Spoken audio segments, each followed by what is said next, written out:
Hari abagore benshi beza ariko ntabwo ari bose bashobora kuba umutima w'urugo.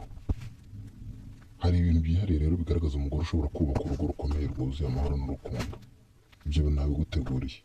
Ni ukuvuga ngo hari n'ibindi bigaragaza umugore uzana ukaba uzanye ikigeragezo iwawe, ku buryo rwose niba uri no kumutereta uzabona ibyo bimenyetso binyuranyije n'ibyo ngiye kukubwira. Numuzana uzaba uzanye ikigeragezo mu rugo rwawe. Ariko hari ibintu byihariye bigaragaza umugore ushobora kubaka urugo rugakomera kandi rukuzura amahoro, rukuzura n'urukundo. Niba uri gushaka rero umugore cyangwa se ukaba uri kurambagiza cyangwa ukaba ushaka kumenya niba uwo mufitanye urukundo ari wowe nyawe, iyi video irakureba cyangwa se iki kiganiro kirakureba.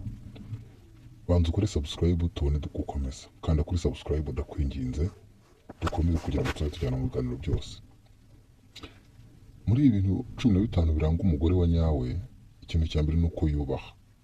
Uyu mugore amenya agaciro ko kubaha uwo bakundana, akamenya agaciro ko kubaha abandi bantu, amenya agaciro kuzaha abashyitsi agaciro. Ikindi kintu cya kabiri, amenya kuvuga neza. Uyu mugore ntabwo azaconshomera umugabo, ntabwo azaguconshomera. Niba muteretana ukamubona ntukamusimbuke. Ntabwo ajya akoresha amagambo ababaza, ahubwo akoresha amagambo yubaka. Ikimenyetso cya gatatu, agira umutima w'impuhwe, akumva abandi kandi akagira impuhwe. Ikimenyetso cya kane ni abinyangamugayo. Uyu mukobwa aba azava umugore mwiza. Ntabwo aryarya, ntabwo aryarya umurangwaho, ahubwo ahora ari uwo ari we, ntabwo ajya yihinduranya.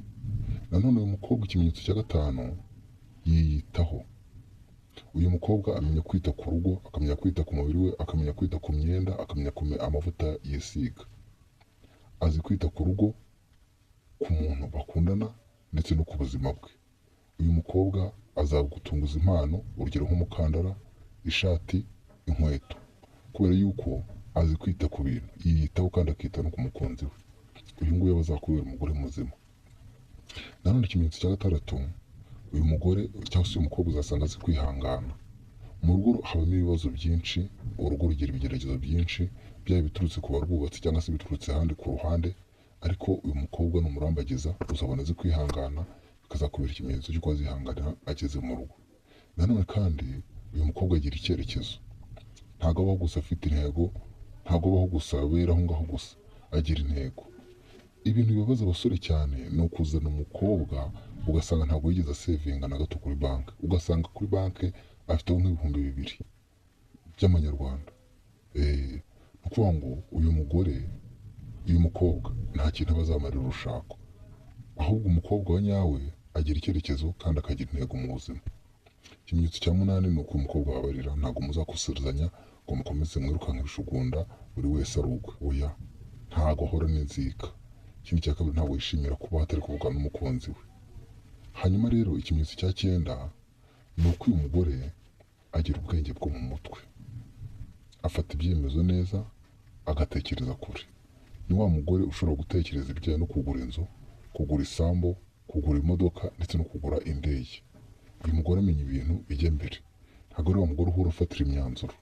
Uyu mukobwa mu gihe muzamukundana uzajya ubona gutunguza ibitekerezo bifatika, ugasanga arimo arapanga imishinga iri ku rwego rwo hejuru aho utigeze utekereza, ugasanga arimo arakubwira umushinga yakoze akunguka amafaranga. Uyu mukobwa ntuzamutakaze. Mu gihe undi mugera mu gihe cyo gushakana ugasanga ari kubwira ngo agura amarido, gura intebe, gura ibitanda, gura ibintu byose, ugasanga we nta kintu na gito afite kuri banki. Mu kubaho kwe ntabwo aba yarigeze azigama. Uyu mukobwa uzamenye ko azanye ubutindi mu rugo rwawe. Ikimenyetso cya 10 kiranga umugore wa nyawe ni uko uyu mugore azi gukunda by'ukuri. Uyu mukobwa ntabwo abeshya urukundo ari mu bukumi, rero ararugaragaza. Nibiba bigaragaza yuko urimo munabana, urukundo rwe ruzajya rugenda rugaba amashami impande yose, ntabwo azigera kubeshya, azi gukunda by'ukuri, nta buryarya agira, ntabwo ajya abeshya, ntabwo ashobora kuvuga ngo ndi kumwe na runaka kandi ari kumwe n'undi muhungu, ntabwo ashobora kubwira ngo ndi ahangaha kandi ari ahangaha. Yego, uyu mukobwa azi gukunda by'ukuri, uyu azakubera umugore we nyawe. Nimba ufite umukobwa mukundana, gira ibimenyetso. Ikimenyetso cya 11, yizera uwo bakundana, ntabwo ajya afuha, nta nubwo ajya ashyiraho imperekeza. Hari umuntu mukundana, hari umukobwa mukundana wajya utaha kureba muri telefone kugira ngo arebe ko nta bantu mwavuganye, yabonamo nimero agatangira kuzihamagara kugira ngo yumve nimba ari ijwi ry'umukobwa. Hanyuma rero cyangwa se mwahura agatangira kureba muri telefone yawe, yabonamo nimero mwavuganye kenshi, akahamagara kugira ngo yumve niba ari umukobwa. Iyo asanze ari umukobwa aramutuka, ariko uyu mukobwa rero uzakubera umugore mwiza. Ikimenyetso cya cumi na kimwe cyavuze ngo yizera uwo bakundana, ntabwo agira ishyari, ntabwo agira ifuhe rirengeje urugero. Umuntu uwo akunda aramufuhira, ariko uyu mukobwa ntabwo agufuhira. Ikimenyetso cya cumi na kabiri kiranga umugore we nyawe cyangwa se umukobwa uzavamo umugore we nyawe, amenya gufasha. Afasha abo bikenewe, ntabwo ategereza ko uzamwungukira, ntabwo ategereza kubwirwa, oya, ahubwo aho nyine ubufasha bukenewe hose ajyayo. Ikimenyetso cya cumi na gatatu kiranga umugore cyangwa se umukobwa uzavamo umugore we nyawe. Uyu mukobwa amenya kwiyubaha aho ari hose, ntabwo ashyira hasi, nta nubwo rwose arekeraho, nta nubwo akorera ijisho, kandi ntabwo yemerera abandi kumutesha agaciro. Ahora yiha agaciro, akora ibintu bimuhesha agaciro. Uyu mukobwa azakubera umugore mwiza pe. Ikimenyetso cya cumi na kane ni umukobwa ufite umutima w'urugo. Ese umukobwa ufite umutima w'urugo uzamubwirwa n'iki? Uyu mukobwa uzasanga akunda amahoro, uzasanga ashaka kubaka aho gusenya. Uyu mukobwa uzasanga ibyo byose ari mbabarira, niba ugusheje azajya asaba imbabazi. Ariko birababaza cyane kugira ngo umusore akunde umukobwa utazi gusaba imbabazi, birababaza cyane. Ikimenyetso cya cumi na gatanu, uyu mukobwa amenya gushimira. Ntabwo ujya afata ibintu nk'ibisanzwe, ahubwo ahora ashima. Umukobwa udashimira arababaza cyane. Iyo rero mubanye noneho ubabara kurushaho, uhorana umusonga ku mutima. Niba ubonye rero umugore ufite byinshi muri ibi nakubwiye, ntukamufate nk'umuntu usanzwe, ahubwo ujye umufata nka zahabu. Ni wa muntu ushobora kukubera inshuti, ni wa muntu ushobora kukubera umukunzi, ni wa muntu ushobora kukubera umufatanyabikorwa w'ubuzima bwawe bwose.